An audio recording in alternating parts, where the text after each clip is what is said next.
लीजिए, मोदी जी की कृपा से आपके अच्छे दिनों की कड़ी में एक और नई कड़ी जुड़ने वाली है। अगर आपकी जेब में खनखनाता हुआ खजाना है तो फिर अच्छे दिनों के इस करिश्माई साल में आप भारतीय रेल को भी खरीद सकते हैं। जी हाँ, अब कागज कलम उठा के ताज़ा खबर नोट कर लीजिए।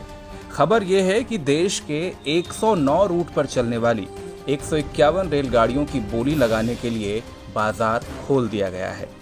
इसका सीधा सा मतलब ये है, आइए बोली लगाइए और ट्रेन खरीद लीजिए। जी हाँ, पड़ गए ना चक्कर में। आज़ाद भारत के इतिहास में ऐसा पहली बार होने जा रहा है।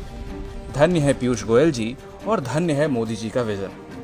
अब तक तो हम और आप सिर्फ ट्रेन का टिकट खरीदते आए थे। अब मोदी जी और पीयूष गोयल की कृपा से कोई भी बिजनेसमैन, धंधे वाला आदमी, कोई भी सेठ जी, कोई भी लाला जी चाहें तो पूरी की पूरी ट्रेन रूट समेत खरीद सकते हैं। और अब सवाल यह है कि सेठ जी ट्रेन खरीदने के बाद करेंगे क्या? अब सेठ जी कोई सरकार तो है नहीं जो आपकी सुविधा के लिए ट्रेन चलाएंगे। वो कमाएंगे मुनाफा और हर उस तरीके से कमाएंगे जैसे वो कमा सकते हैं। वाकई तारीफ करनी होगी मोदी जी की। 70 साल के इतिहास में पहली बार ट्रेन की नीलामी होने जा रही है। जो अब तक नहीं हुआ वो पहली बार हो रहा है। जो नेहरू जी तक नहीं कर पाए वो मोदी जी करने जा रहे हैं। वाह मोदी जी वाह। गरीबों का ख्याल हो ना हो, कारोबार करने वाले सेठ जी लोगों का कितना ध्यान है। अब देशद्रोही तो इस पर भी सवाल उठा सकते हैं, लेकिन भाई इस विजन की गहराई को तो समझो कि जब ट्रेन चला के सेठ जी कमाएंगे तभी तो देश में तरक्की और खुशहाली होगी। अब क्या हुआ कि बाद में महंगी टिकट की वजह से गरीब आदमी ट्रेन की टिकट ना खरीद पाए।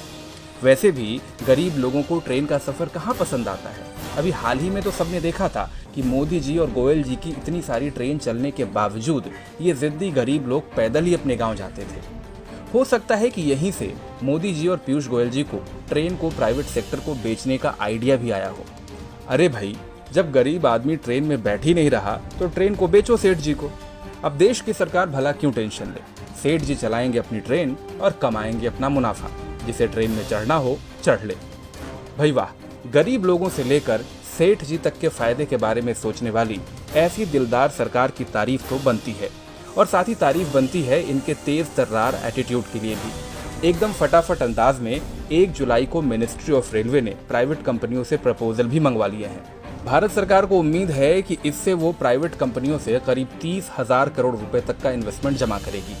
अब जैसे ही देश के 109 रूट पर 151 ट्रेन की डील हो जाती है, फिर देखिए कैसे कायाकल्प होता है भारतीय रेल का।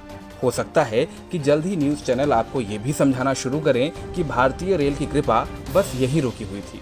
हरी चटनी के साथ 151 ट्रेन की डील जैसे ही फाइनल होगी, भारतीय रेल पर कृपा एकदम से बरस पड़ेगी। खैर, हम तो पत्रकार हैं। हम तो भारतीय रेल के साल 2004 में फायदा कमाने की खबर से भी एक्साइटेड थे और अब रेल बिकने की खबर सुनकर भी उत्साहित हैं।